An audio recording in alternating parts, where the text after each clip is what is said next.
because I think you heard me. Every presenter will get a maximum of 20 minutes. Not all of you will need it, but I will just give you a sign when you're almost done. And then we will have plenty of time for questions. And I propose that we do some questions after each presentation, and then at the end we will have about 50 minutes left to have some discussion and some other questions. So I'm going to present the presenters for each presentation. I'm not going to do the entire round now. So I suggest we just get started. And the first presentation will be done by Ralph de Wolf, he's right over there. And it's called Children's Processing of New Advertising Formats, How to Improve Children's Dispositional and Situational Advertising Literacy. Some very familiar terms. Yeah, thank you.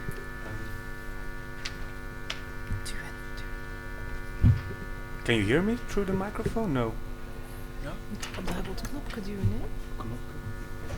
Er is geen knop. Bij mij ook niet. I don't have her. Okay. Now you can hear me. Okay, good morning everyone. Just to give a little bit of context, today various researchers of the ADLIT research project will present the latest of their research.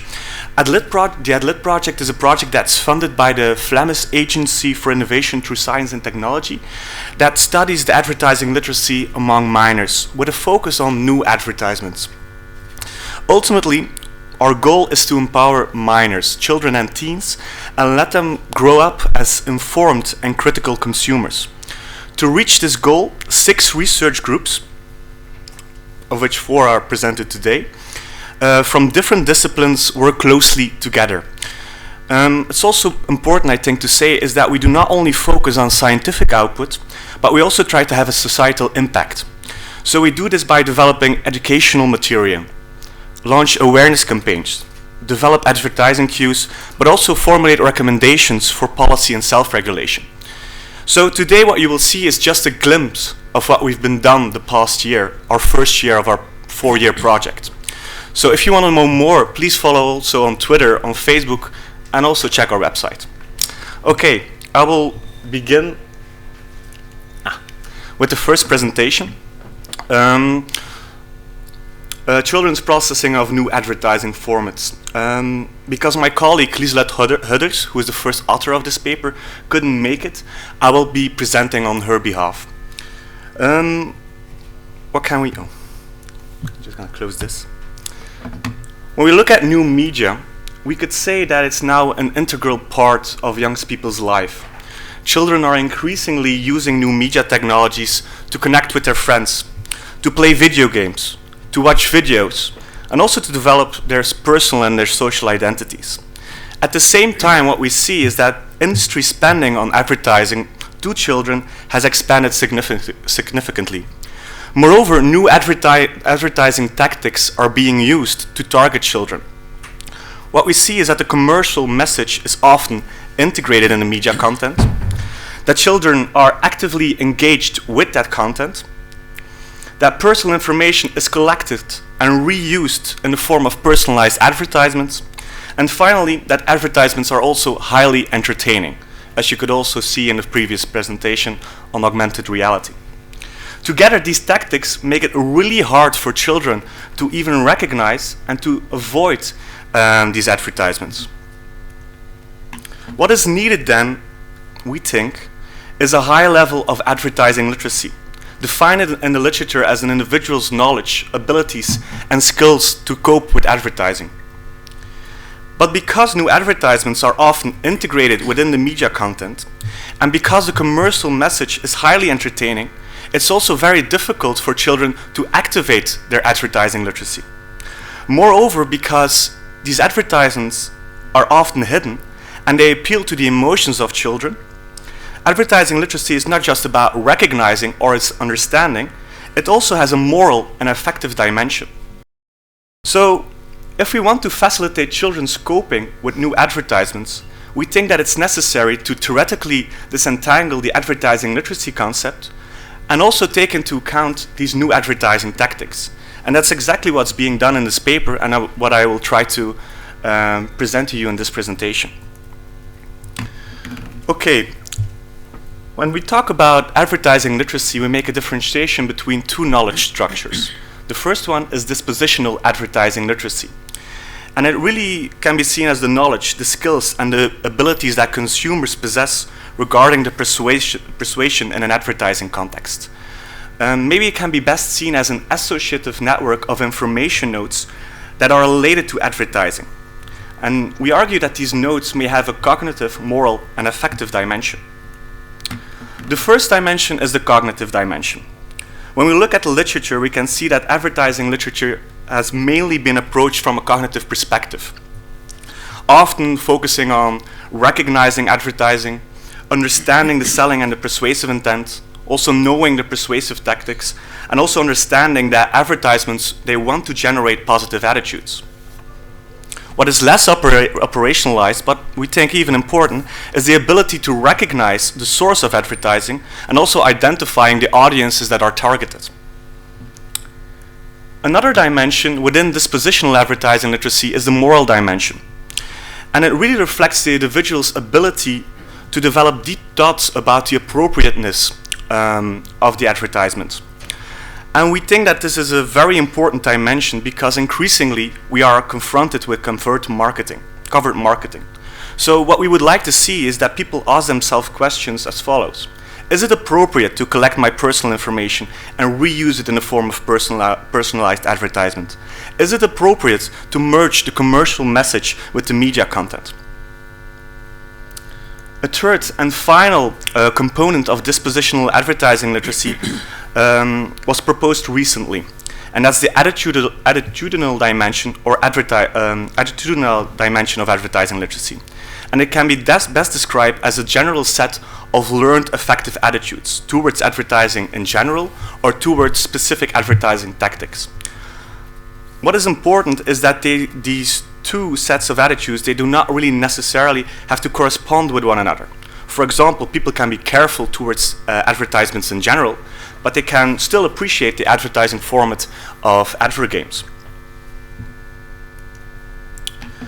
What should be clear is that the development of dispositional advertising literacy is also strongly dependent of one's cognitive, moral, and affective development in general. But we also believe that advertising literacy can only be shaped through experience and practice, which brings us to another knowledge structure of advertising literacy, namely situational advertising literacy. So, whereas dispositional advertising literacy refers to that associative network of information nodes, the situational advertising literacy refers to actually using and applying this network when exposed to new advertising. And it proceeds in two steps. First, people need to recognize the persuasive attempt, and second, a critical reflection on this attempt is necessary. When we look at the process, we could see that it's a combined action of the three dimensions of advertising literacy. For example, when people recognize the advertisement, they are potentially more careful, the affective dimension, will think about the used advertising techniques, the cognitive dimension, to then judge if these techniques are appropriate or not, the moral dimension. And eventually this process will determine the attitude of the consumer. The development of situational literacy, and to cope with the situation, children need to learn three things. The first thing is that they need to control their impulses. So basically that's freezing the moment and not immediately reacting to the most prominent and the appealing characteristics of new advertisements. Second, they need to control their attention. So specifically shifting their focus from the advertisement to their advertising literacy. And finally, they also need to control their emotions and not being overwhelmed by the entertaining aspects of contemporary advertisements. This brings us to coping skills. We perceive coping skills as a very important aspect of one's individual advertising literacy and a crucial connection between that situational and that dispositional advertising literacy. So we think that the skill determines the extent, the speed, and the accuracy to which the relevant information nodes can be activated. And it also helps individuals to activate the matching coping strategy which is required when exposed to a certain ad. Ideally, a child's coping with new ads would proceed as follows. First, one is exposed to the new advertisement. Next, that associative network is consulted to deal with the persuasive attempt and applied in the situation. And this then leads to an expansion of that associative network and a further refinement of those information nodes. But we see two problems. The first problem with children is that all three dimensions of dispositional advertising literacy are underdeveloped. And this shouldn't really come as a surprise because of the nature of new advertising formats. They're integrated and difficult to see. And also it's difficult for a child to disentangle their emotions and feelings towards the media content and disentangle that from the commercial content. And finally, another problem is the competence-performance distinction. It's not because one is able that it can also be applied. Okay, when we then look, I think it's now time that we take a look further to the different strategies that are used at the moment to stimulate children's coping skills. A first such strategy are the usage of advertising cues. An advertising cue, the purpose of such a cue is to help children recognize the commercial content and disclose its persuasive intent. So a cue basically can make the nature and the motives of the persuasive message more accessible in the minds of children. But we think that it shouldn't just evolve around cognition, it should also stimulate critical reflection. A next strategy that is being used are training sessions. Schools each day reach millions of children every day, and they also form the ideal environment for them to cope with new advertisements. However, when we look at these educational programs, as little is known about the effectiveness. Moreover, there's often a focus on traditional media and only on the cognitive dimension, hereby neglecting the moral and the affective dimension of dispositional advertising literacy. Finally, another strategy that can be used is parental mediation. So parents have the ability to restrict the children's media use, but they can also function as a role model and teach children how to cope and how to react in consumption situations. Okay.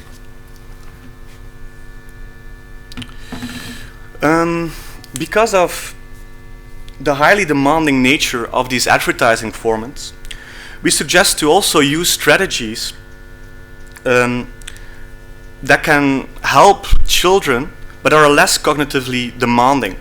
And the first such a strategy is the persuasive intent priming.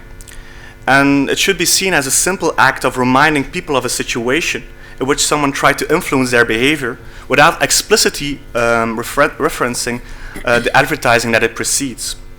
So basically this could help children to automatically activate that associative network. You could see that this is more of an implicit strategy that thwarts the need for cognitive capacity. Then again, reminding people of a situation in which someone tried to influence their behavior for every advertisement also seems undesirable and not really realistic. So therefore we are in favor of triggering this activation state by using an advertising recognition cue. So specifically, and this is then a combination with the other strategies, in schools or via their parents, children should learn the connection between such a cue and the recall of a persuasive attempt that they have experienced in the past. So past experiences and practices we think are very much necessary for a higher level of advertising literacy. Then again, because of the omnipresence of new advertisements and their rapid evolvement, we should also focus on assisting children more actively. And we think we can do this by implementation intentions. So an implementation intention can help children to critically reflect on advertising messages by relying on a simple if-then heuristic.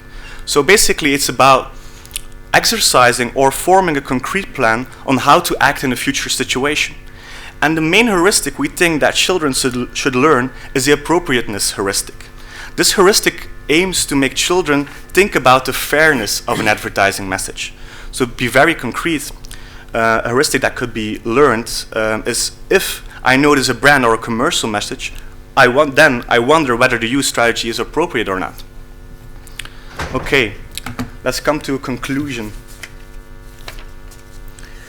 What I've tried to do today is explain that these new advertising tactics, integration, personalization, highly entertaining, and I'm forgetting one.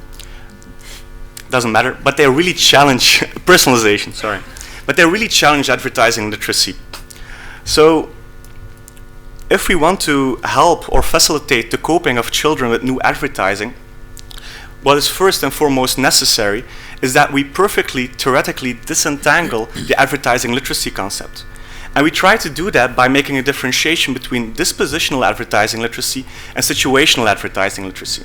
It's not just because you have that associative network of information nodes that you can also apply it in the situation. Moreover, within dispositional advertising literacy, we would argue that it's also necessary to not only focus on understanding and recognizing advertisements or advertising tactics, but also having a moral judgment in terms of appropriateness. Also learning a set of affective attitudes. Because advertisements really want to generate a positive attitude with its consumers. So what is needed are strategies to improve all these aspects of advertising literacy. Traditionally, when we look at the literature, we see things about an advertising queue, about parental mediation, and about training sessions. And with all these existing strategies, we can also do a better job by also, for example, within curricula, focus on the cognitive dimension and move beyond those traditional media formats as well. But we think that it's also necessary, certainly because of the cognitively demanding nature of these advertising tactics, to really help children in a new way. And we think we can do this by implementation intentions and also by a persuasive intent priming. That is all. Thank you.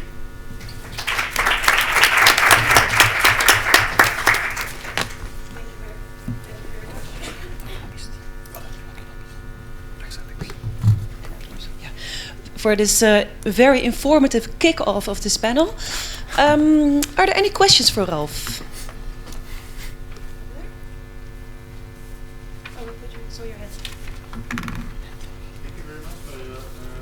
Oh, and maybe you can introduce yourself before asking the question. I just realized I forgot to do it, but I will do it afterwards. Yeah. My name is Guido Stiege. I'm from the University of Tübingen. And thank you very much for a really interesting talk. Thank you. I have a question. Maybe all of you can answer it.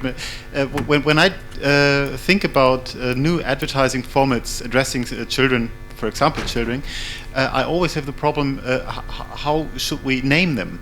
And you talk about advertising, but is it still is it advertising what we're talking, or do we talk about something else? Is it? I mean, do you have a better name for it? What we're Another name for advertising. Okay, that seems like a very difficult job to do, but I fully agree with you. When we look now at new advertising tactics, what we try to do is really try to not really rename advertising, but really name the different tactics that are being used by these new advertising formats, the personalization, the integration, and so on. And I think that's very important. Not just look at the surface, look at advertising per se, but look at what's new and how they try to really persuade us with their commercial message. I think that's better. I wouldn't really want to rename advertising, but I do understand what we see nowadays. It's even, this is probably much harder for children and teens as well, is that it's very difficult to make a differentiation between what is the commercial message and what is the media content. And this is a strategy on its own, of course. They want us to not really see the difference, convert marketing. So therefore, it's really necessary that we, as I called it, theoretically disentangle that entire concept. And we try to do that by focusing on advertising literacy, making differentiation between dispositional, situational, and those coping skills, and focus on what is underneath. So focusing on the tactics, personalization, integration, highly entertaining, and there's another one, and I forgot it. So it doesn't matter, but I think that's a better way to do it. I wouldn't really want to rename it, but I don't know what my colleagues think of that. Maybe. Any suggestions, perhaps? We are all dealing with the same issue, I guess. It's a great question, I guess. Well, maybe I can just add that from a legal perspective, if you look at the notions that are used in the legislative instruments, for instance, as an example, the Audiovisual Media Services Directive, on which I will give you some more information later, there the word advertising is still used, but there is also a more overarching notion that is used, and that is commercial communication.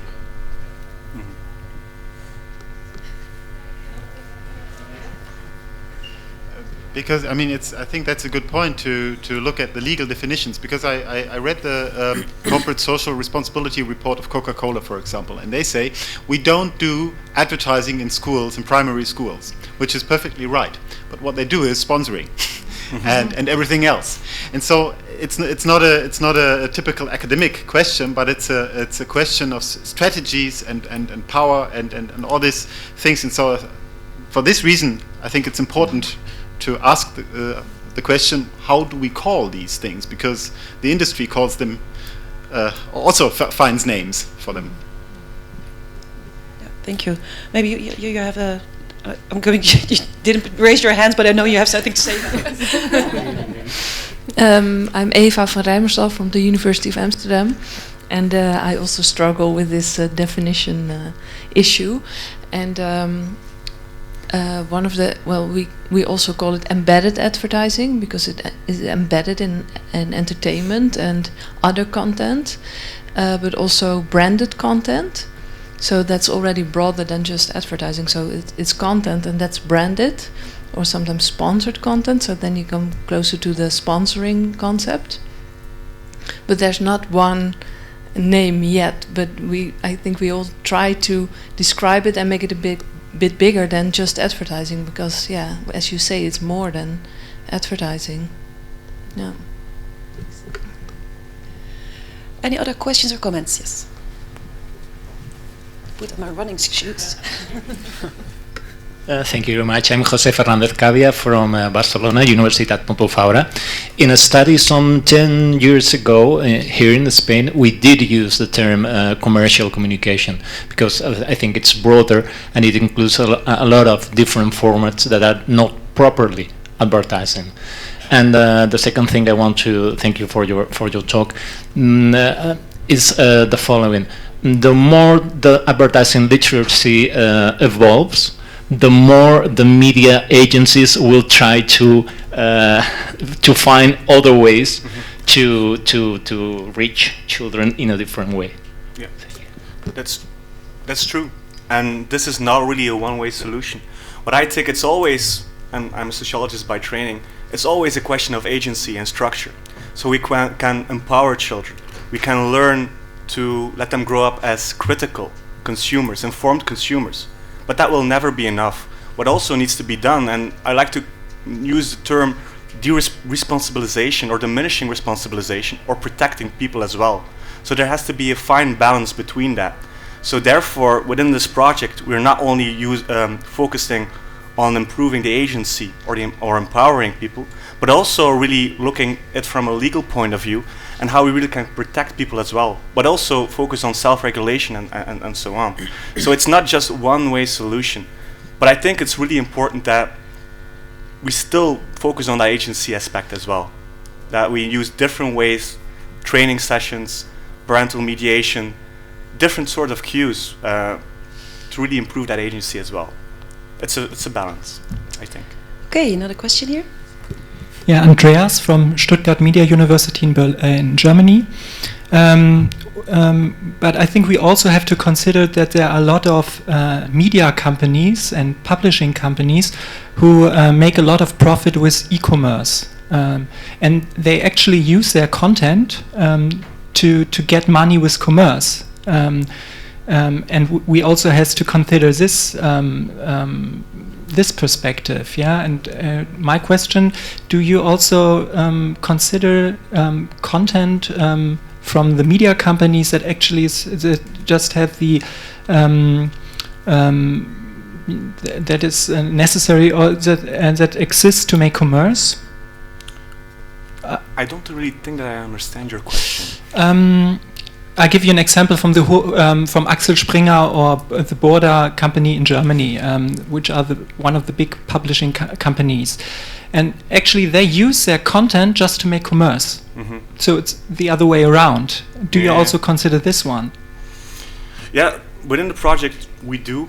I've been here only for 2 months, so I didn't really do anything empirical about that. But we really look at it because it's like with the first question, what really is advertising? Yes. And what is really the content?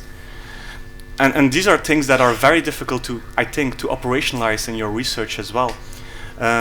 but it's of course a thing that we focus upon, and that's why we also label it as the integration. It's really an integration between that commercial message and the content. But it's going to be a very hard thing to study, I guess. Thank you. Another question here? Yeah, my name is Niels Borchers from the University of Mannheim in Germany as well. And just now that we started to have this really broad discussion already, I'm sorry for the other speakers. It's everyone has something to say right now at the moment. We have time. Okay, that's fine. So now that you brought up the question of empowering the people on the one hand, and recommendation for policymakers on the other hand, and kind of regulation on the other hand. It's basically more commentary, but maybe it does provoke meta commentaries again. I think it's very important that you consider this perspective as well, because as far as I observe what's going on at the moment, it's that we really have this euphoria about empowering people and giving skills to the people, to children, but as well to grown-ups, to make them more advertising literate or media literate, which obviously is a very good thing to do.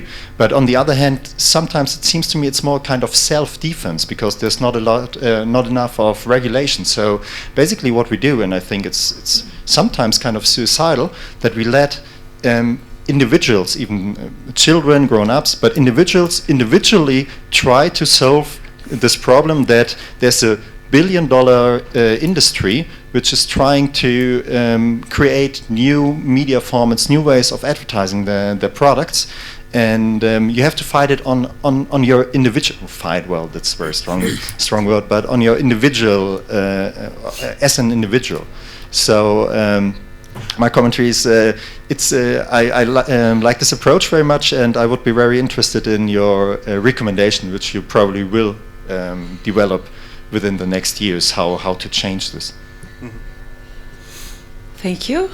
Actually, I do have a question myself, and I will also take the opportunity to introduce myself, which I forgot to do. I'm Monique Buijzer from the Radboud University. I'm a professor of persuasive communication. My question is actually more of a scientific nature. How did you develop this model? How did you come to this conceptualization? Well, I'm going to be perfectly honest. I just started working here in September, so I didn't even write a paper. I'm sorry, I knew that, but I guess you know how others started but this. But it's no problem. I think it's from the experience that from Lieselot and Vereline, my colleagues as well, because they noticed that within the literature it's often mixed up. So it's not that performance, it's not because you have the knowledge that you can also perform it and really apply it. And I think that they were starting from there. So basically, this is a difficult question for me, of course, but I think it's because they noticed that there's a gap in the literature, because both things weren't really named and often mixed up as well, and they tried to name it this time. So I'm really making it dispositional, situational, and also introducing the coping skills to reconnect those two knowledge structures to each other. So I think that was a start, and then I think they further start noticing that really the more critical thoughts, the deep thoughts about appropriateness, and also about the more effective component, that they weren't really integrated within that model as well. And I think they then made a differentiation between the cognitive, the affective, and the moral dimension, which of course are also very much intertwined with one another. But I think this is just the basis that we are now gonna study further for the next 3 years. And in the end, I think we will also disentangle that theoretical development that we've made. I don't think that this is the perfect theory on advertising literacy, but I think through our experience for the coming 3 years that it might be more fine-tuned, that we can find our connections. Yeah. But it's a start. Yeah, I agree. I do think it does have a lot of similarities with the conceptual model that Roosendaal et al. Some of us are here, published a couple of years ago, Media Psychology. That, yeah. So it would be, and there are similarities, but also differences. It would be very interesting to lay the two together and perhaps collaborate. So this might be a good start. Yeah. Okay, thank you. And now it's time to go to the next presentation. This is Brahim Zerouali, and the presentation is called Consideration Advertising Literacy from a Methodological Point of View, Past Practices and Future Recommendations. Yeah, I've changed the title recently. Oh, so, sorry, I will stop reading these titles. No, it's no problem.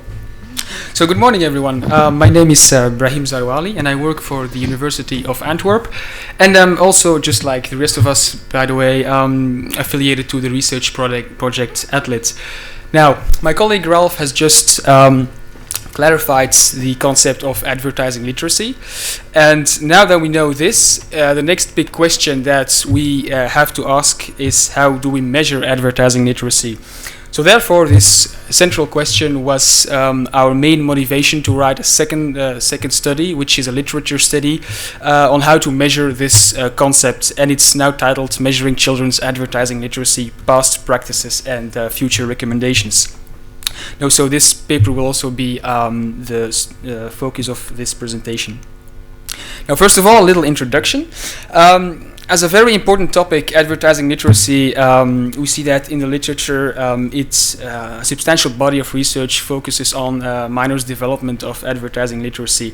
And a lot of studies have been conducted until now. But however, the results of these studies are not univocal. So we see some inconsistencies. Some studies found a negative relationship between advertising literacy and outcome variables, whereas other studies found no relationship at all between advertising literacy and outcome behavioral outcomes.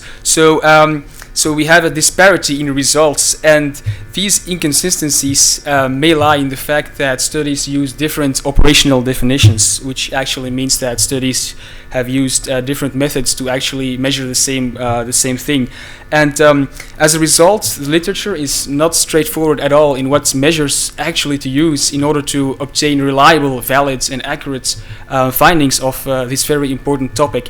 So from this point of view, it's very important to have more initiatives in order to calibrate the measurement of advertising literacy and to have more consistency within the field. So that's actually the aim of this literature study. Now, two proposals. First of all, we wanted to give a state-of-the-art overview of the different measurement methods used in past advertising research until now. So what has been done until now. Now, we didn't aim to review every single study within the field as we do a classic review study, but we just wanted to give an accessible and concise overview of all the methods used so that the reader can grasp very quickly what methods have been used without discussing every study into detail.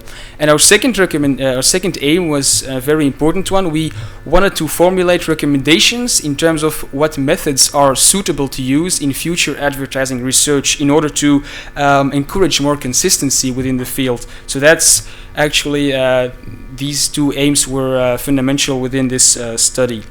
Now, of course, the recommendations are based on something.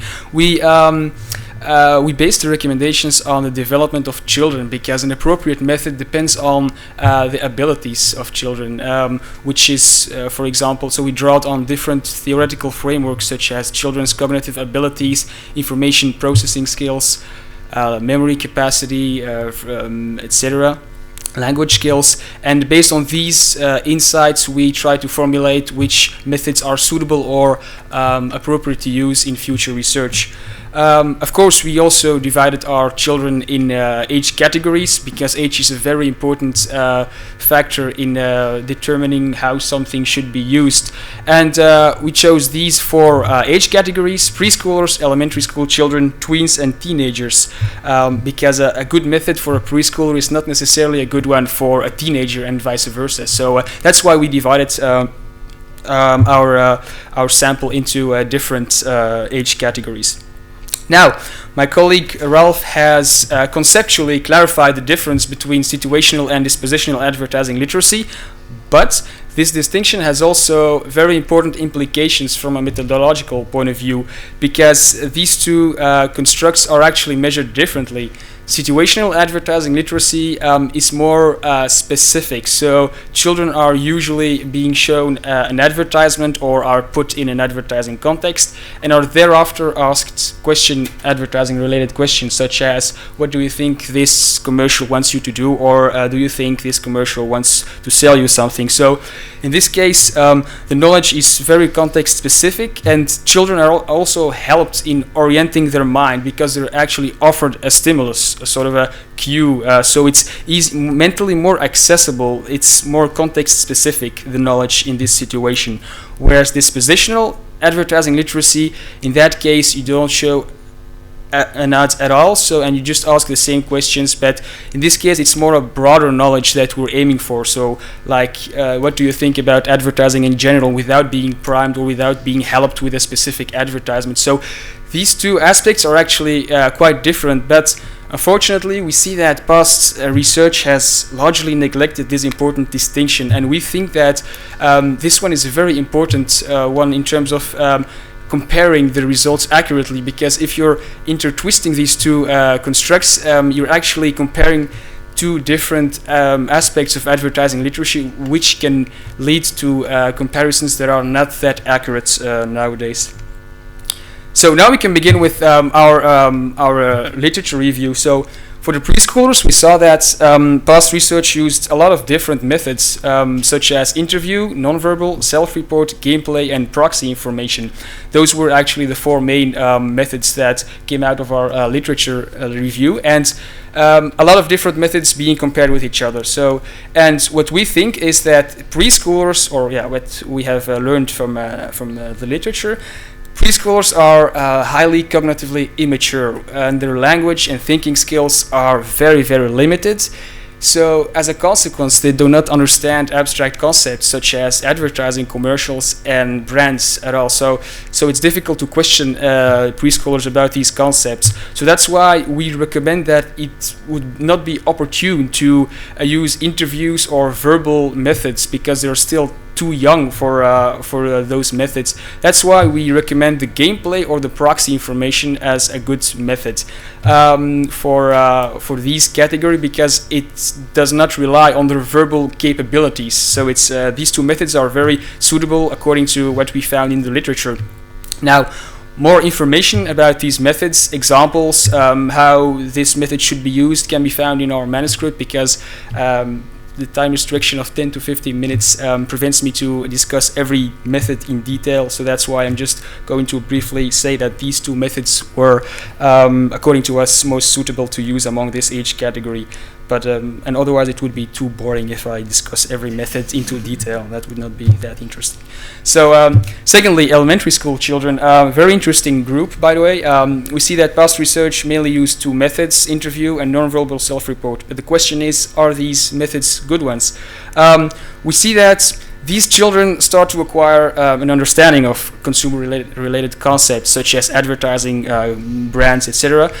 But they still have to be considered premature in their linguistic abilities, in their verbal comprehension, and also in their verbal memory. So that's why this age category maybe should not be questioned verbally. So the interview should not be is not a totally opportune method. So that's why we propose a non-verbal self-report, which is a very good method to use among this age category. So instead of relying on children's verbal capabilities, children are actually offered let's say pictures, and they actually have to choose a picture that represents how they feel about a specific situation. I can give an example. You can show an advertisement to a child and just say, what do you think this commercial wants you to do, and then offer the child 10 pictures. For example, the first picture can be a person buying a product in a supermarket, and if the child chooses that picture, it actually means that the child understands that the advertisement wants him or her to buy a product. So that's a very good method to bypass literacy barriers of elementary school children, which are very cognitively immature in terms of verbal capabilities. So the non-verbal self-report would do very well with this age category, I guess. So then tweens, very popular age category, by the way. A lot of research focuses on this age category. Also, our Dutch colleagues have conducted a lot of research on tweens. So we see that very popular methods are interview, nonverbal self-report, and then the verbal self-report, which is actually a method that we didn't come across in the younger age groups. So the verbal self-report is actually a survey or a self-administered questionnaire. But the question is this a good method? We'll find out.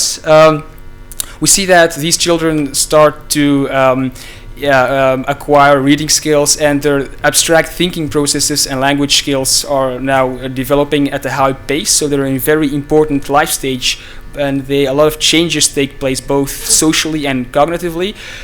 So they start to understand concepts as advertising and brands, commercials, etc.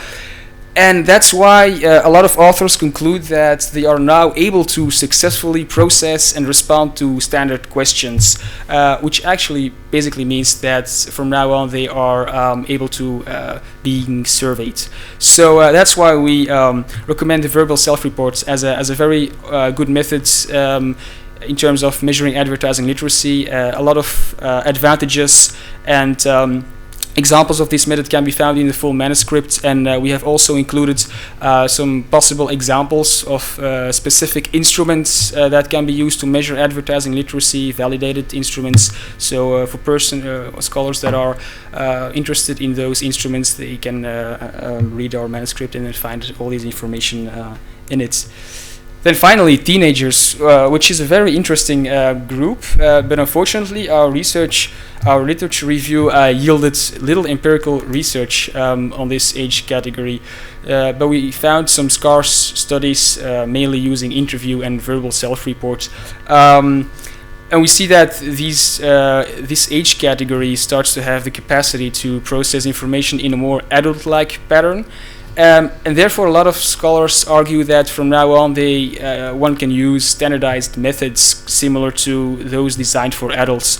And so that actually means that one can now use persuasion knowledge scales that are developed among student populations or adults. So, but however, we still think it's advisable to be careful for difficult formulations, abstract concepts, so that one should be aware of that, because teenagers of 12-year-olds may sometimes have some problems in terms of comprehension of different difficult words. So one should be aware of that in order to prevent some problems. But I think the biggest recommendation that we can give in this case is that more research is needed among this age category in order to find out which methods are more effective to measure this age category. And that's, by the way, also the focus of my PhD, doing research on teenagers and persuasion knowledge. So, that's therefore it's a very interesting age group. So actually, the aim of this study was to offer methodological guidance to both practitioners and scholars in order to help them in their search for an appropriate method, first of all, and secondly, to encourage more consistency, more unity within the field of advertising literacy in terms of choosing similar and equal methods so that results can be easily compared. Two important things that we still want to stress out: first of all, the distinction between dispositional and situational advertising literacy is a very important one, so future studies should take this into account in order to have better comparisons between studies. And secondly, I just gave an overview of which methods are useful to use among age categories based on their abilities, but one should still be aware that an appropriate method also depends on other factors such as the purpose and the nature of the research. So this should also be taken into account. One should not only look at what can children do in terms of abilities, but also what is actually my central question, my purpose, the nature, and therefore also include these factors as important determinants to choose an appropriate method. And then two things that I want to end up with. First of all, I think it's very important for us researchers to keep pace with new advertising practices in order to explore effective ways to measure them, because traditional advertising should not be or is a little bit different than new interactive embedded advertising formats. So if these formats are different, maybe methods should also be adapted and new types of methods should be invented in order to have a better measurement of these new interactive formats. And so that's a very important one that could really benefit the field of advertising literacy. literacy. And secondly, we also have to face the challenge to test additional child-friendly measurement methodologies in order to help the fields adapt itself and have more reliable and accurate findings, because I think that's the most important thing that we should aim for. And so a lot of creative child-friendly methods exist. So if we can experiment with that, sorry, I think the field would really benefit from it. So. Well, yeah, that was basically it. Thank you very much. If there are any questions or remarks, feel free to shout them, because the paper is still in progress, so we can really benefit from input of you guys. So that would really help us a lot. So thank you very much. Thank you, Brahim. Any questions? Yes. Hi, thank you very much. This is Pilar Lacasa from University of Alcalá. Congratulations for your talk. It was really appealing and suggestive, and it suggested to me a lot of questions. And it seems to me, this is much more a comment than a question. It seems to me that you are situated much more in a cognitive perspective when you are interpreting or thinking about how kids approach. You were focusing on talk, you were focusing on ideas, and you add the idea of practice in some way. You were speaking about situational and dispositional. Do you think that other theoretical perspective could you improve this approach? Because it seems to me that from a cognitive perspective, it will be difficult to approach to practice. And I think we can't focus just on this testing. And I think we need to observe kids in reality.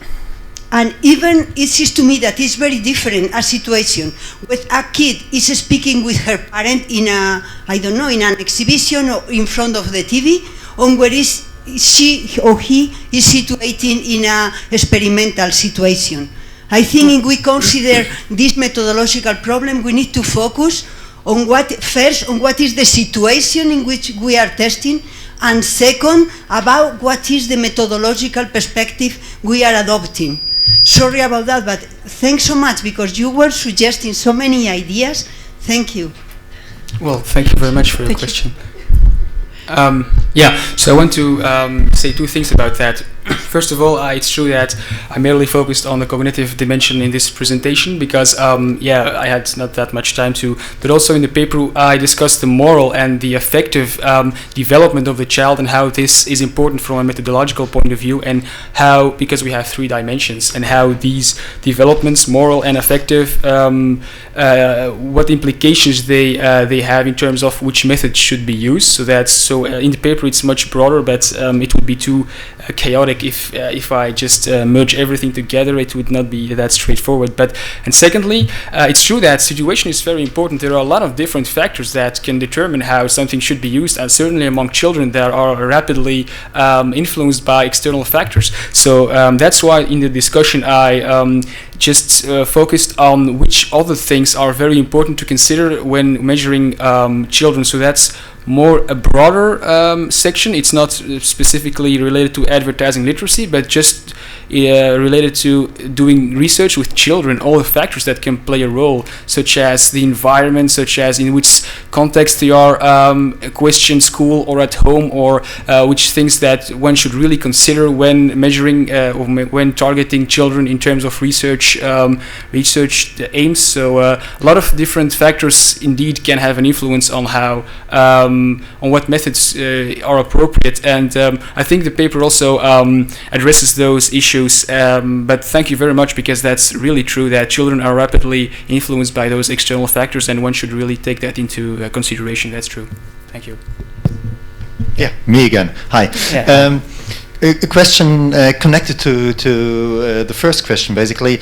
Have you looked into less standardized qualitative approaches as well? I know there's only a few, but I noticed that you had the keyword interviews on some of your slides, so I don't exactly know what kind of interviews you're thinking about here, but do you have any recommendations as well about qualitative approaches? Yeah, it's true that the qualitative approach is not that popular among advertising literacy. It was merely, the tradition is merely quantitative. There are a lot of studies using interviews, but merely for quantitative purposes. So after the interview, the responses are coded so that it can be statistically analyzed. So, but the interview is also a very suitable method, but we recommend it in the paper from the age of 8, because we think that children younger than 8 are very difficult in terms of questioning, and so they are not ready to engage in a verbal exchange, and certainly not in terms of an abstract concept such as advertising, commercials, brands. So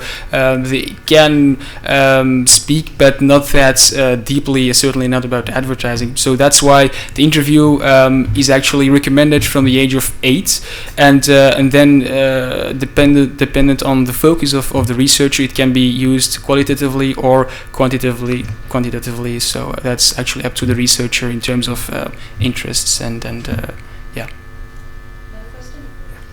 Hello, thank you for your talk. My name is Brigitte from the University of Vienna, and I have 2 questions actually. The first is regarded to what you just talked about, the age groups, and you proposed that there is a progress over the age groups of the development of ad literacy, and I was wondering if you propose a different type of interviewing the children or researching the children, how comparable are those methods then? So can we really see the development if we use another approach in every age group?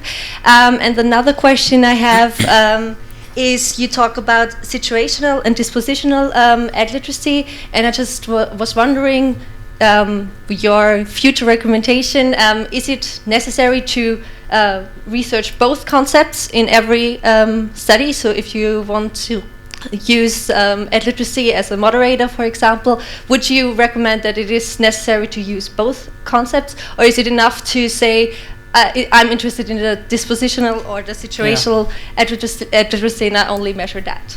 Because we conduct research with children, and we usually do that in schools, and we always have a very tight time frame, so it's it's a kind of question. How long can you ask children? How long can you question them?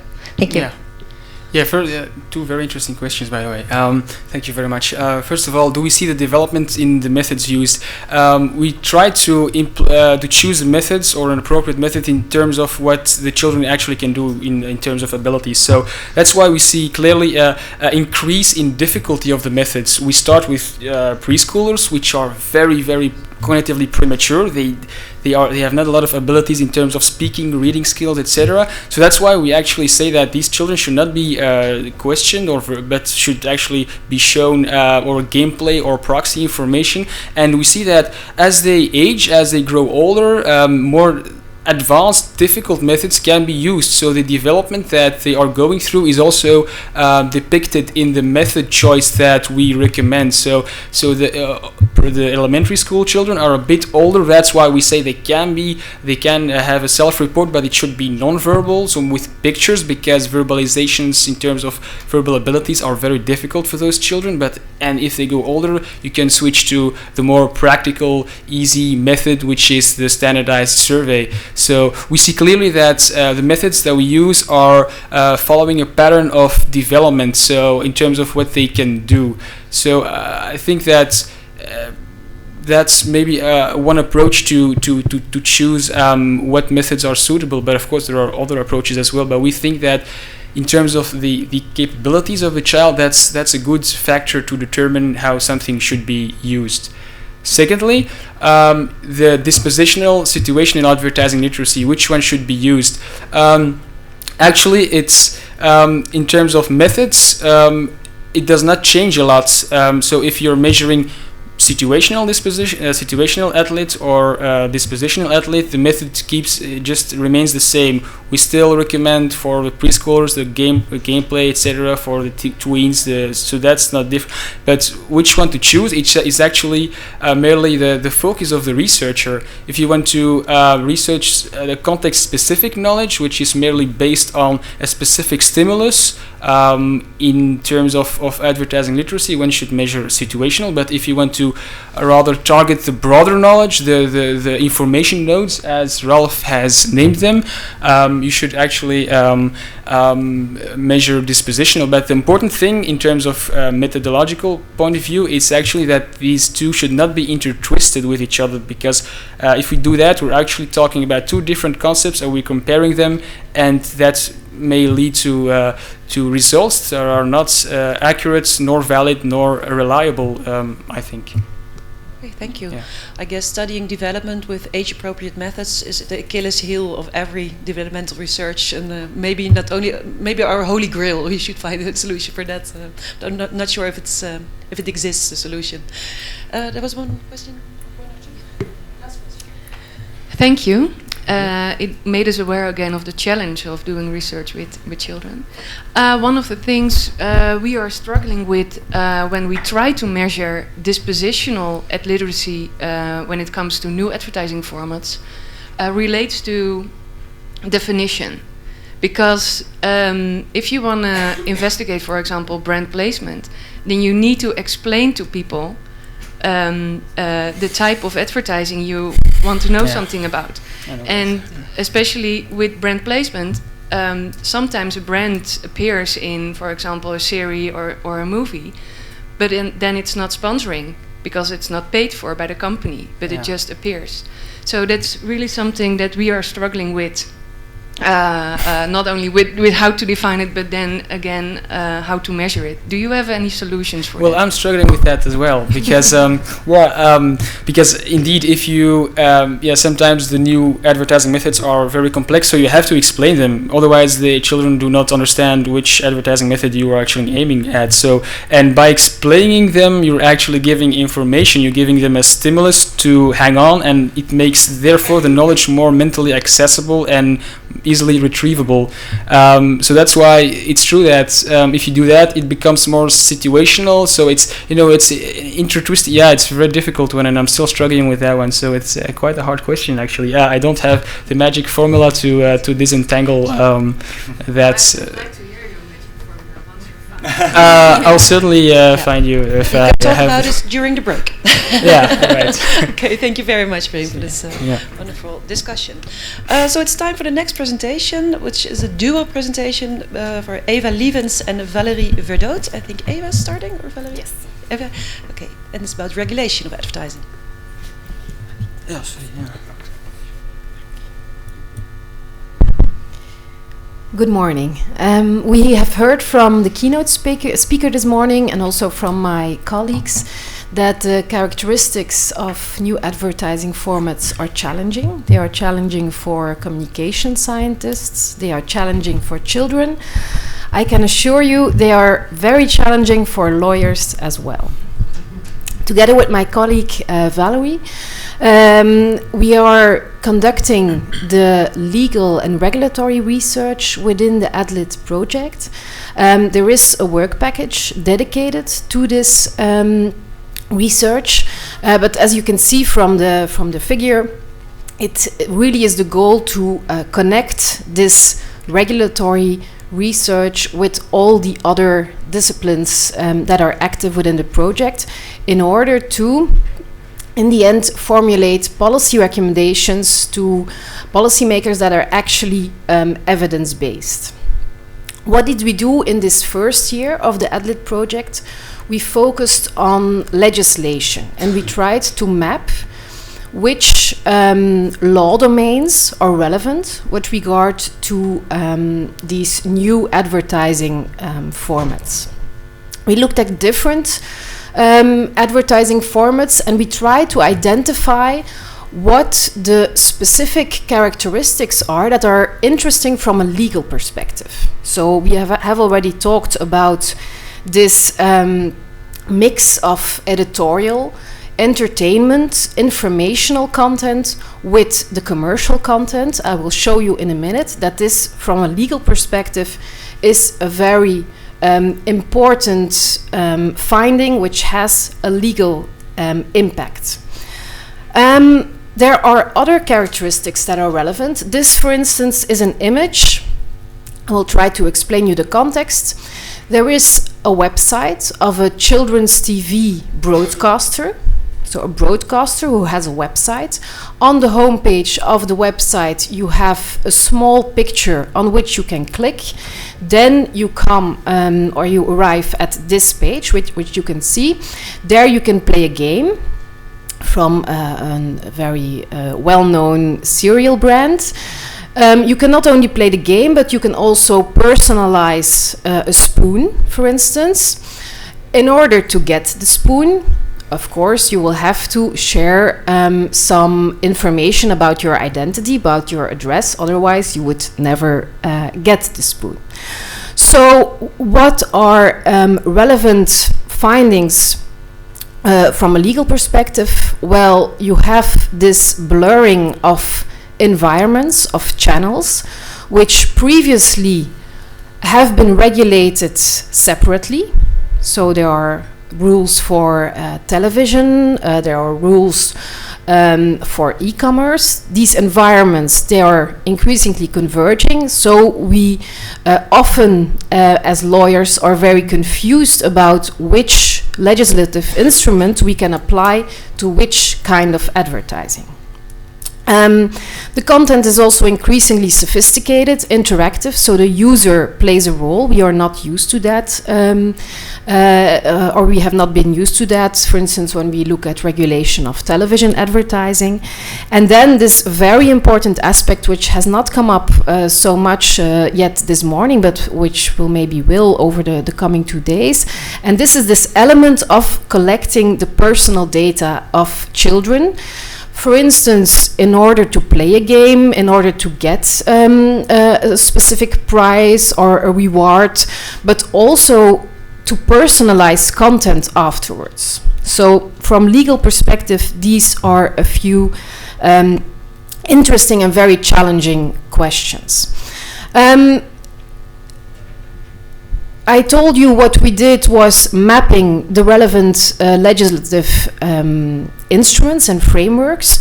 I will briefly point you to some details that may be interesting.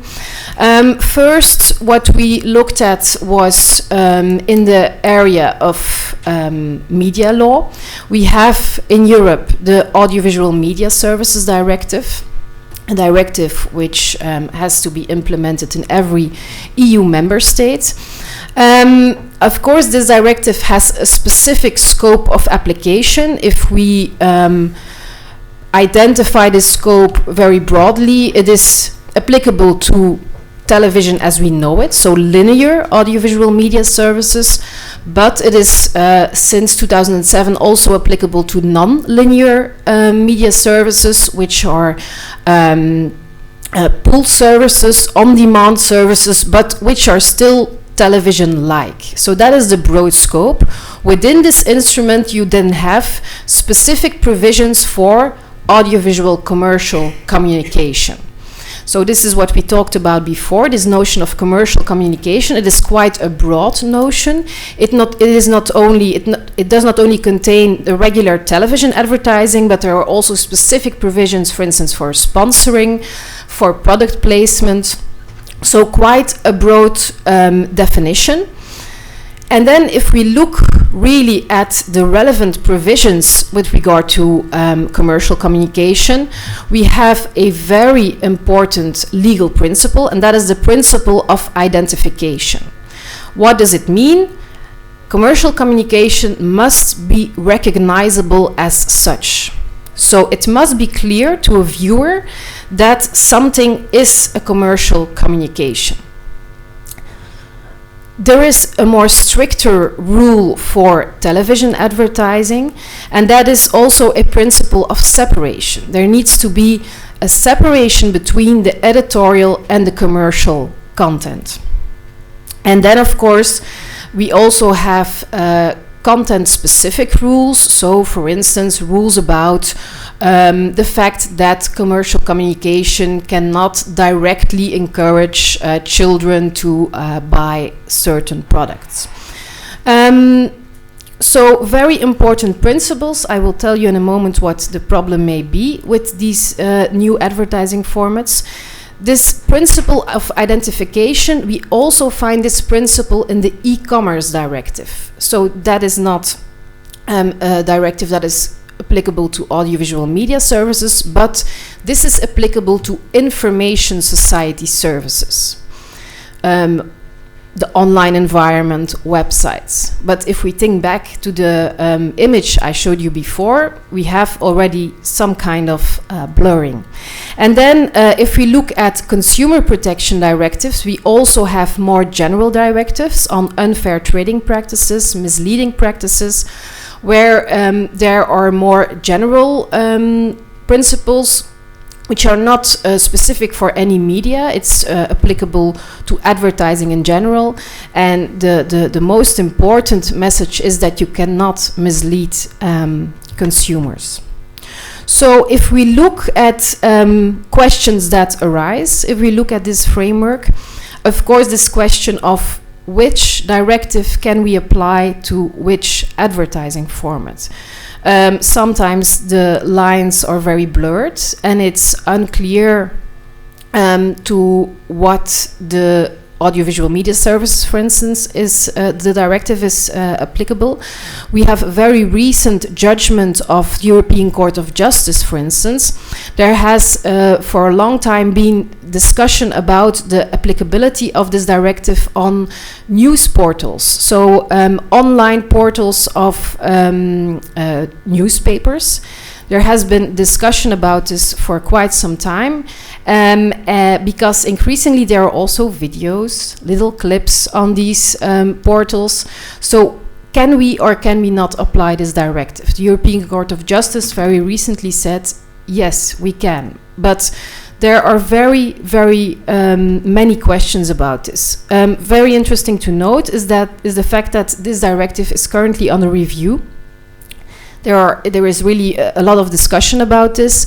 Normally, in the course of next year, there will be a proposal by the Commission, and protection of children and the provisions with regard to commercial communication are very much on the agenda of the Commission, and it is very possible that these will be changed.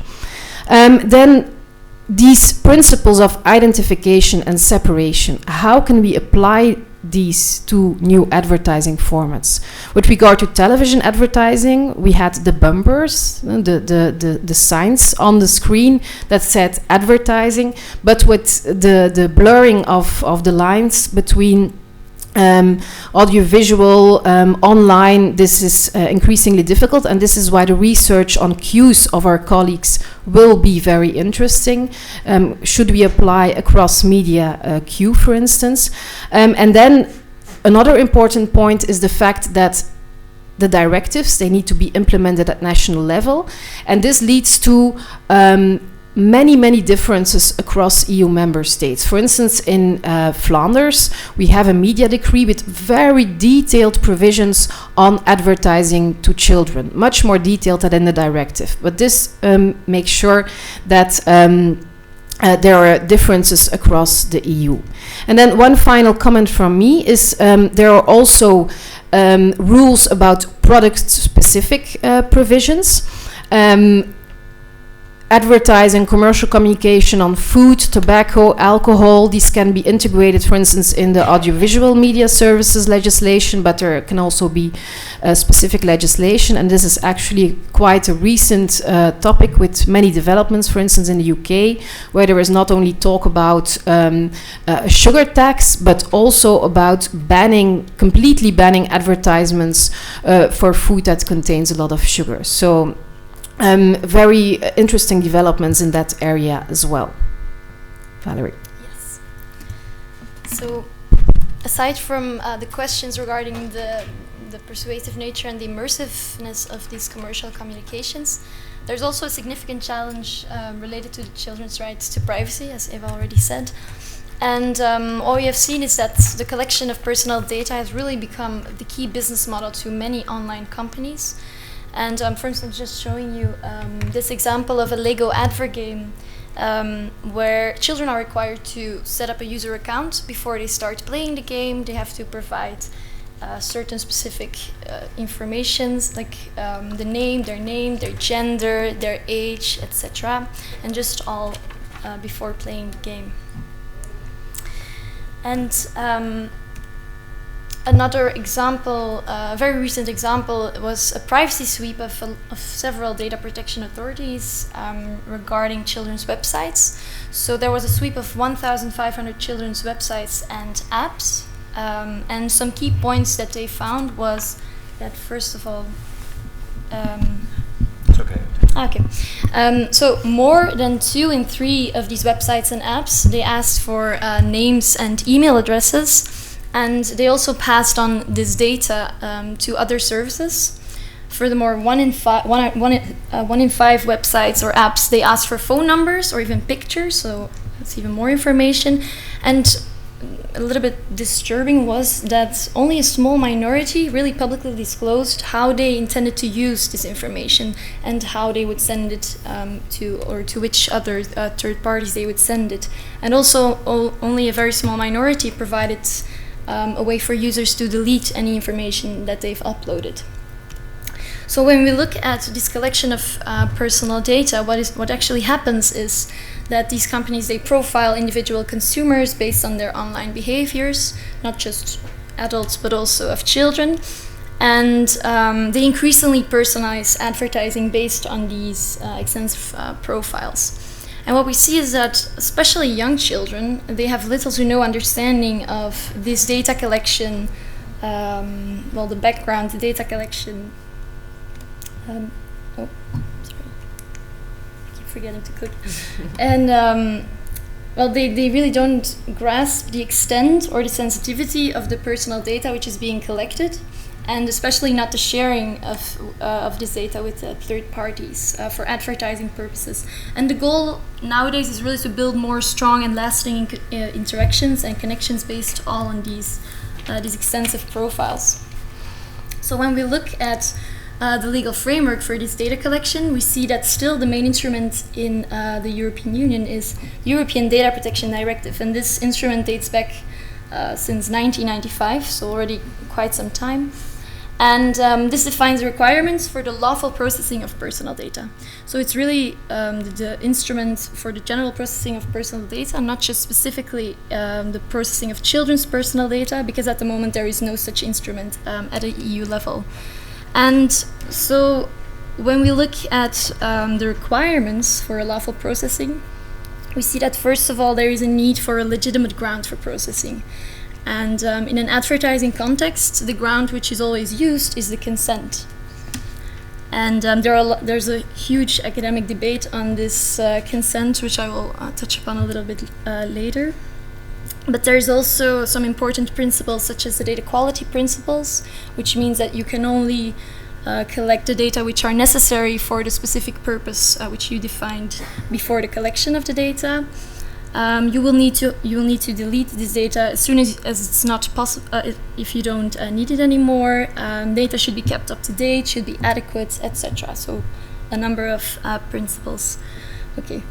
Furthermore, there is also certain data subjects' rights which should be kept in mind. So every data subject has the right to be informed, the right to access to any data which is being collected, etc. So when we look at this consent, so a lot of questions have arisen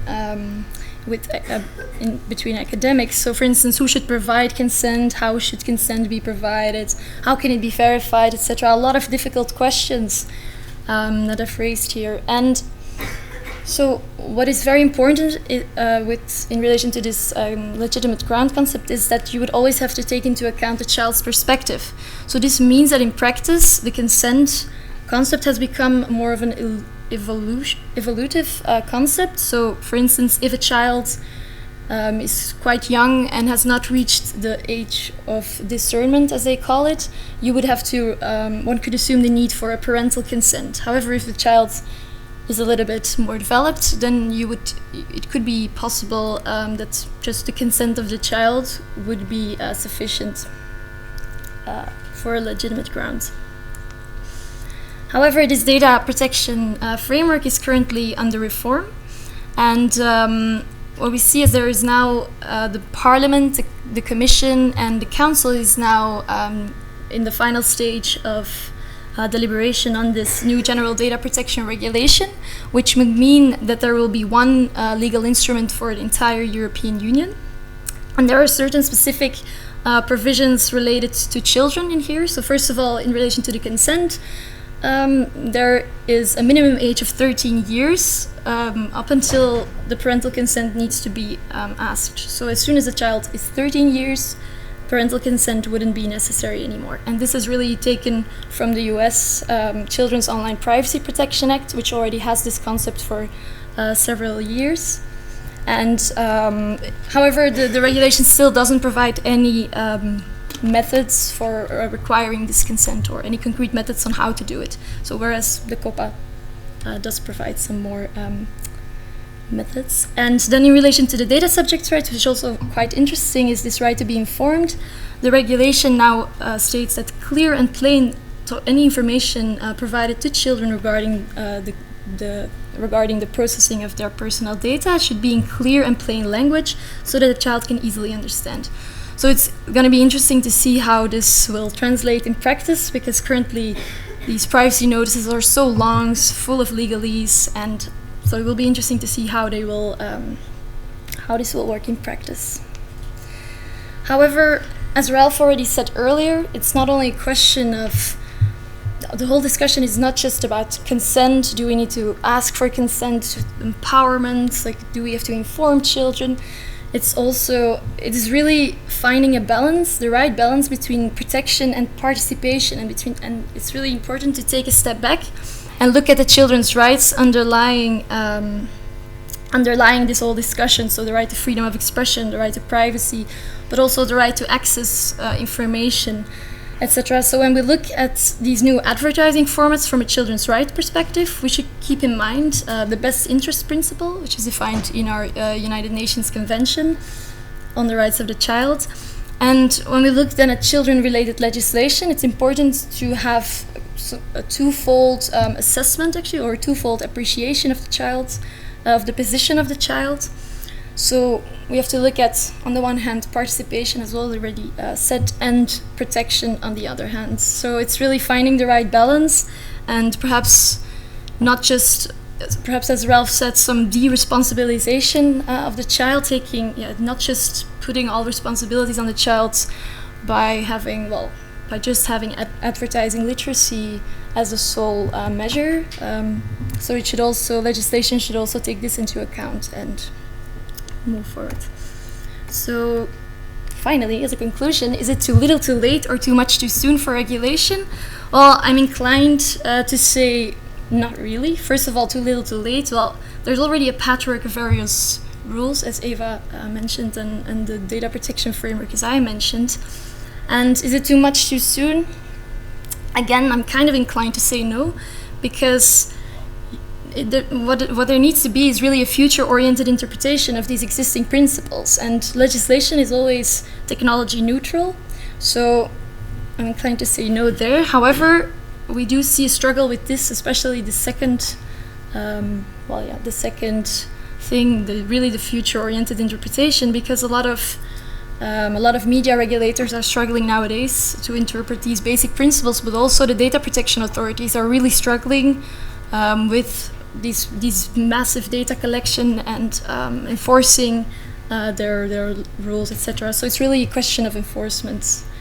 And then finally, some future project work that we will conduct. So we've now mapped the legal framework, and we will continue with mapping the self and co-regulatory framework, which is also very important, of course. We will study the relevance and the adequacy a bit further of the current legal and self and co-regulatory framework. And really the final goal is to formulate some good policy recommendations from a children's rights perspective. So trying to maintain the balance between participation and protection. So thank you. Thank you, Valerie. Okay, any questions for Valerie and or Eva? Comments?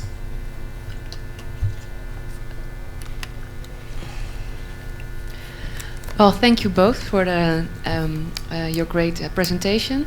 There are quite some studies out there, I think they're mainly American, from the US, that try to study the effectiveness of current measures, and they kind of all show that they are not really effective.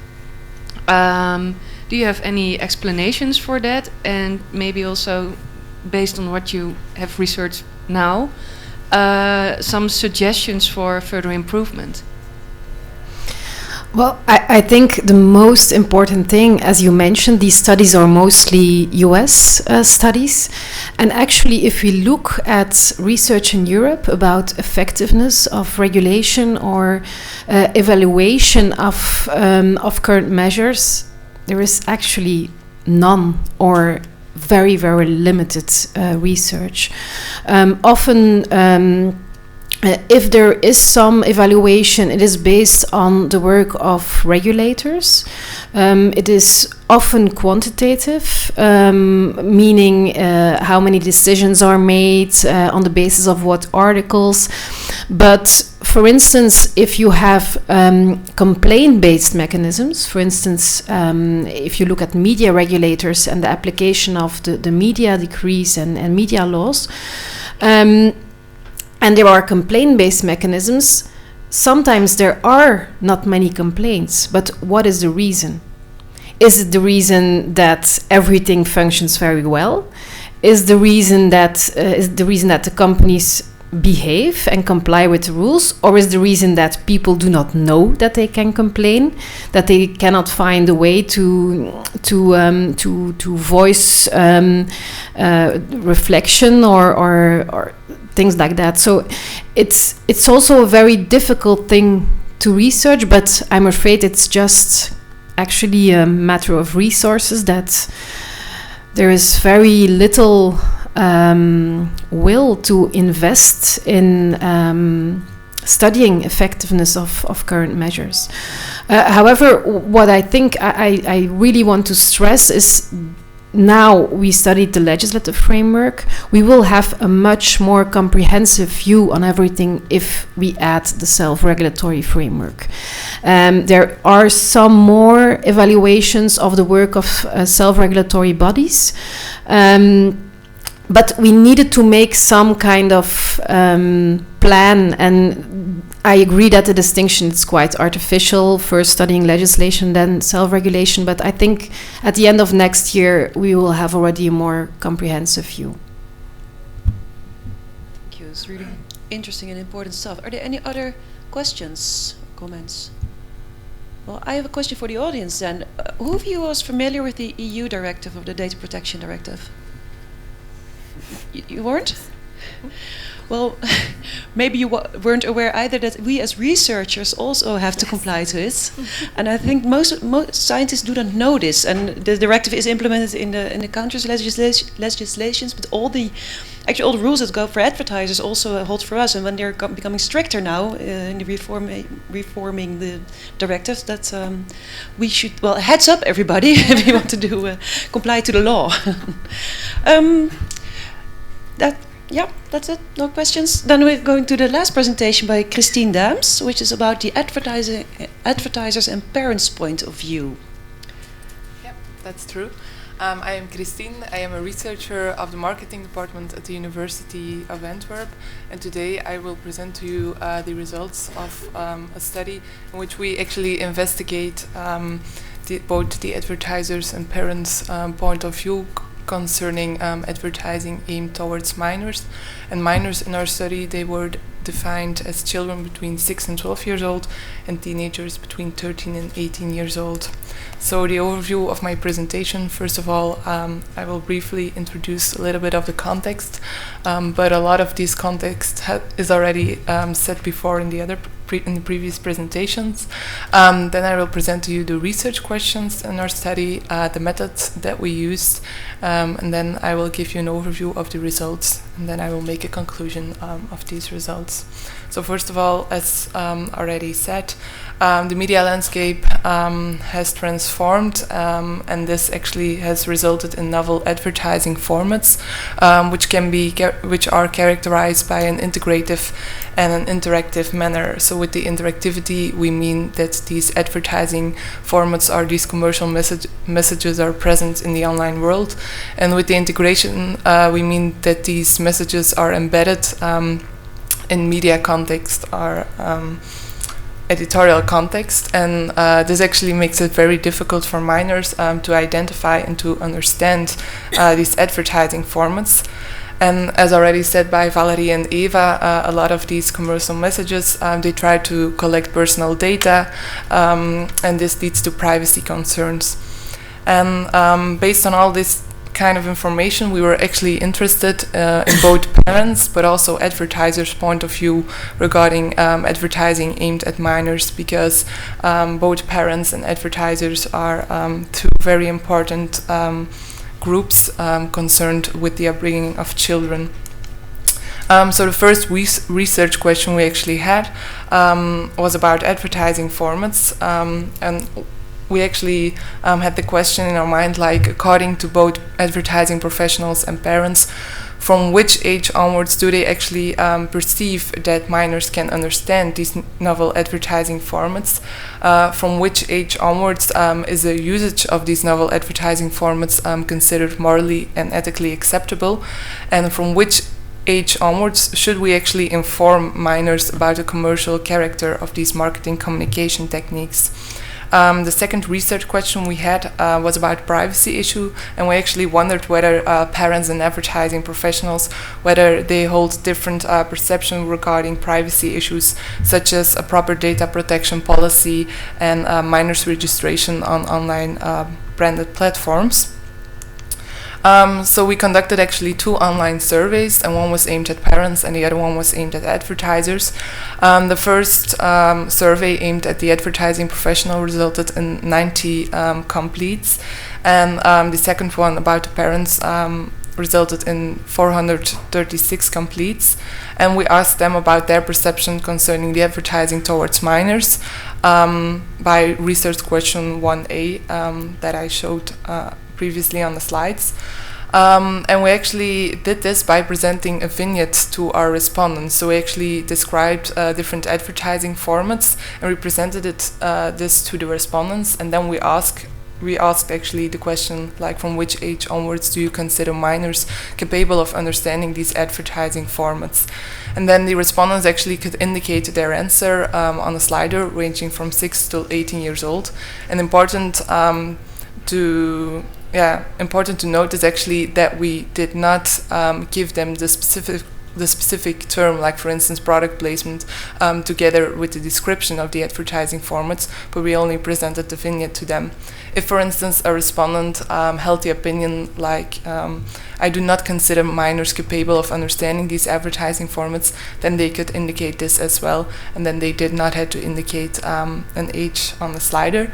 And then we also asked some questions concerning the privacy issues. So if we take a look at the results, what do we see then? According to the first research question about the understanding of advertising literacy, we see that both parents but also advertisers, that they actually perceive minors to be capable from 12 years on average to understand advertising formats. And by the meaning of understanding, we actually means that they can identify the commercial messages as advertising, and that they also understand that there is an advertiser behind the commercial message who tries actually to generate a positive attitude towards their product or towards their brand. A slightly older age was indicated for the advertising formats, location-based services, online behavioral advertising, and video advertising. And the most difficult advertising formats to be understood by minors was video advertisings, since the number of respondents not indicating an age but indicating the box like, I do not consider minors to be capable of understanding this advertising form was the highest among both advertisers and parents. So here in this table I only show the significant results, and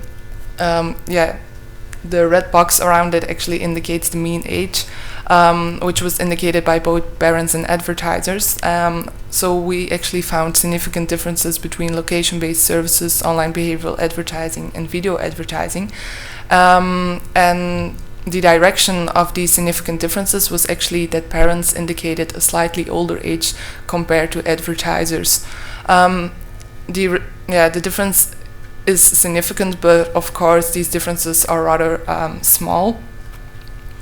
And then we were interested whether there differences existed between both parents and advertisers concerning whether they indicated an age or not concerning to this question. So if we take a look at this, then we actually see that the percentage of parents and advertisers who did not indicate an age, that the percentage of parents is actually higher. So this actually means that parents indicate more often than advertisers that they hold the opinion that minors do not understand the different advertising formats. If you take a look at the second question about the ethicality of advertising formats, we see that both parents and advertisers, that they actually hold the opinion that these advertising formats are considered ethically and morally to use towards a target group of minors from 12 to 13 years on average. The age indicated by the parents was slightly older than the ages which were indicated by the advertisers. And the advertising formats, online behavioral advertising, location-based services and applications, they were perceived ethically from a slightly older age onwards, like 14 years old. The least ethical and moral advertising formats to use towards minors were location-based services, online behavioral advertising, and video advertising. So here again, in this table, I show you the significant differences. So we found significant differences for advert games, search engine marketing, and online behavioral advertising. And what we see here again is that parents indicate a slightly older age compared to advertisers. If we take a look at the results about whether significant differences exist between parents and advertisers concerning indicating an age or not, then we actually found significant differences for all the 9 advertising formats which we presented to them in the vignettes. So I do not show this table because it will be too complicated for you all to read the table. And then actually we see that parents consider advertising formats more often unethically to use towards minors as a target group compared to advertisers. Then about the results, from which age onwards should we actually inform minors about the commercial intentions behind advertising. This can, for instance, be done by an advertising cue, as Brahim already said. And then we see that the average age indicated by parents and advertisers is 10 years. But remarkable is that parents actually indicated a slightly older age compared to advertisers. So this actually means that parents would inform minors from a slightly older age about the commercial intentions behind advertising compared to advertisers, and this was a rather surprising result to us, since we would have expected that parents would indicate at a younger age compared to advertisers. The advertising formats for which it was indicated most often that it is not necessary to inform minors about the commercial intentions were product placement, in-game advertising, advert games, and video advertising. This was also rather surprisingly, because these are the novel advertising formats which have an integrated character, and this makes them very difficult for minors to identify them, but also to understand that these messages are not just funny messages, but that there is an advertiser behind them who tries to persuade them. So I think especially for these advertising formats, it is important that we inform the children. So therefore this result was quite surprisingly. The significant differences are shown here, and we actually found significant differences for 7 out of the 9 advertising formats we actually presented in the vignettes. And here again we see that the age indicated by parents is slightly older compared to that of advertisers. If we take a look at the significant differences concerning the age indication or not, then we found significant differences for in-game advertising and advert games. And what we see here is that there is a higher percentage of advertisers who indicated that it is not necessary to inform minors about the commercial intentions behind these advertising formats. So advertisers indicate more often that it is not necessary to inform minors about the commercial intentions behind advertising, and of course this is a result that we already expected. Then concerning questions about privacy issues, we asked questions concerning the data collection and whether parental consent is needed and whether it is ethically to use data collection or personal data collection of minors. We also asked questions about the verification of a proper data collection policy. Should we inform them about the usage of cookies? Should we verify the age of the child and is parental consent needed? And then also we ask additional questions about registration on online platforms. The results actually showed that parents hold more strict opinions compared to advertisers about these privacy issues, and that this is especially the case if teenagers are considered as a target group, because these questions concerning the privacy issues, they were actually asked separately for children who are considered as a target group of advertising and teenagers who are considered as a target group for advertising. So to conclude, we actually see that parents and advertisers hold more or less similar opinions if it comes to the perception about advertising aimed at minors.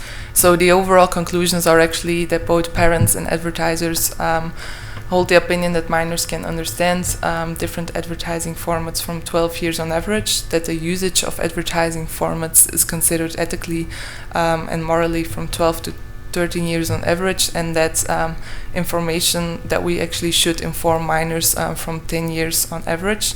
The differences in perceptions between parents and advertisers is actually that parents hold more often the opinion that minors do not understand advertising formats and that some formats are not ethically and morally acceptable, but that parents would inform minors from an older age onwards compared to advertisers, and that actually parents hold more strict opinions concerning privacy issues which are related to commercial messages or commercial communication.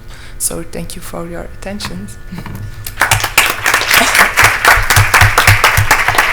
Thank you, Christine. Questions? Yes? Thank you very much, Christine. My name is Guido Zustiege from the University of Tübingen. I have a question concerning the main differentiation you made, parents and advertisers. Of course, advertisers in some cases happen to be parents themselves. Yeah. And I just wanted to know whether you controlled for this variable. And whether that makes a difference. I would assume that doesn't make a difference, because but I just would like to know whether you controlled for that. Yeah, actually, first we conducted the online survey with advertisers, and then in a follow-up study we actually did the same study, but then towards parents. And towards parents we asked to which age category do their children belong. But actually we did not ask that question to advertisers. So that is a certain type of limitation to this study, because we cannot compare for that. So within future research we would like to investigate whether differences exist between the opinions of parents concerning whether they have older children or younger children. But it is true that, of course, advertisers are parents as well, and I think that can be a reason why we actually come to the overall conclusions that the perceptions between parents and advertisers do not differ much concerning advertising aimed at minors. Yeah, so thank you as well for your very nice presentation. And basically, I've got two questions. So the first one is, I I know about 2 studies touching upon the topic of parents' understanding of new advertising formats.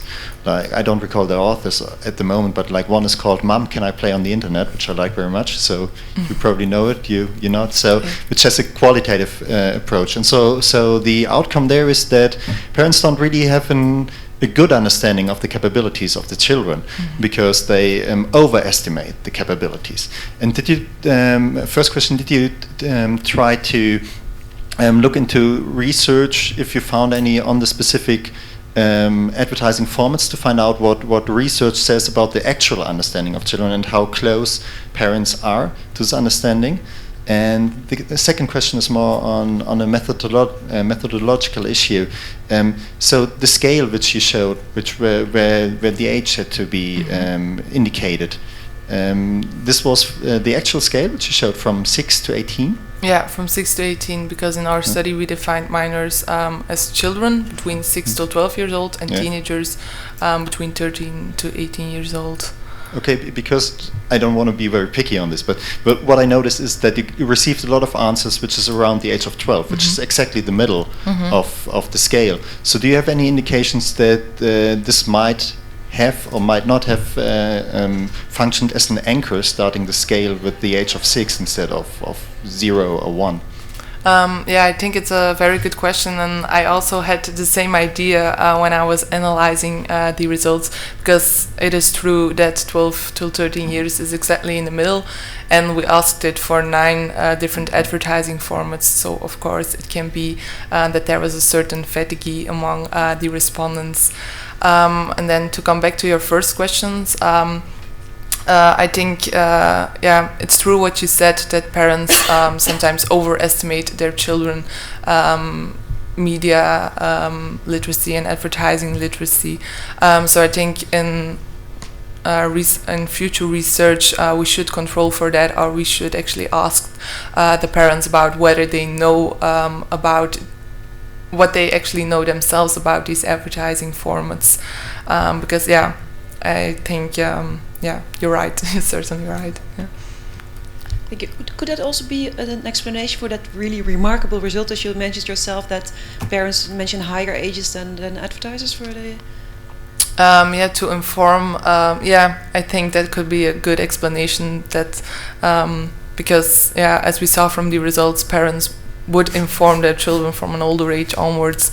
But maybe another possible explanation for that remarkable results can also be that parents maybe hold the opinion that these novel advertising formats, they are so integrative, and it is not always clear to adults as well what is advertising and what not. So maybe they hold the opinion that if children are too young, that they just cannot understand it, or can just not understand these advertising formats. So maybe we can find an answer on this question by doing in-depth interviews with parents, or and maybe training parental ad literacy. Yeah, as a follow-up That's research. a great point. Yeah, I hadn't thought of that.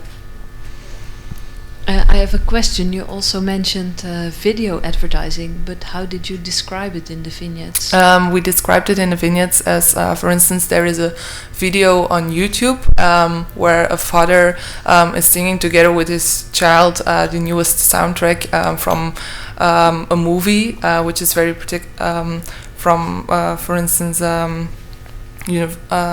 Disney or another movie producer, and that actually the movie producer has paid for this video to be online. But of course, I think that can also be a limitation to our study, is that we showed the vignettes in a very situation specific way, but of course these advertising formats, they can appear in real life under different circumstances. So yeah, vignettes, there are particular strengths to the use of vignettes, but also weaknesses. So yeah.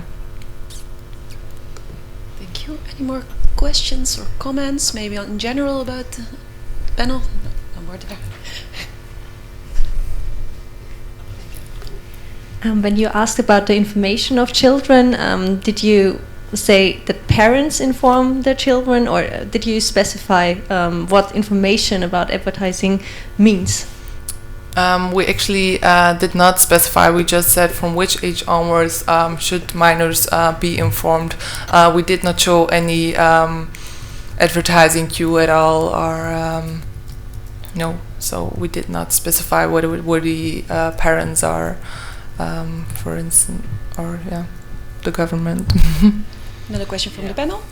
Yeah, no, I actually wanted to stress that Mr. I don't know, you can't remember your name again with the question? Yeah. Yeah, you're actually right, because if you question parents, I think the study you were referring to was a study of Cornish in 2014, Mom Cannot Play Again, yeah. And then, because now we're situating now into more methodological issue, and it's true that when we ask parents about children's persuasion knowledge, we have to acknowledge the fact that there might be a disparity in the perception of the parents and the child's actual advertising literacy. So that's also an issue that we have to take into consideration when we do ask parents about children's persuasion knowledge. So we certainly have to take that into account, but sometimes proxy information is the only solution, such as when wanting to question preschoolers that are too young to be questioned, then parents should be questioned. But we certainly acknowledge in the methodological paper that questioning parents can implicate some disadvantages, such as the disparity in the results in terms of persuasion knowledge. So that was a really good suggestion. Yeah. Thank you, Brahim, for this concluding comment. I think it's time for the network session now, and there's a lot to talk about, so we can just continue these discussions. I would like to thank the audience for this really lively discussion, and most of all the AdLit team for this lovely panel. Thank you very much.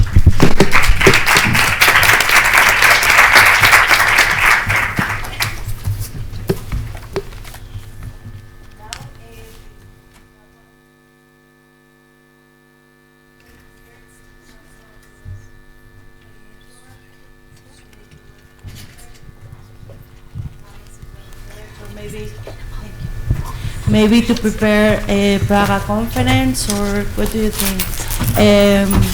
Maybe we can have just half an hour and afterwards visit the faculty, or would you have a 5-minute biology break. Of course, yeah. Okay. Then 5 or 10 minutes, okay? Okay.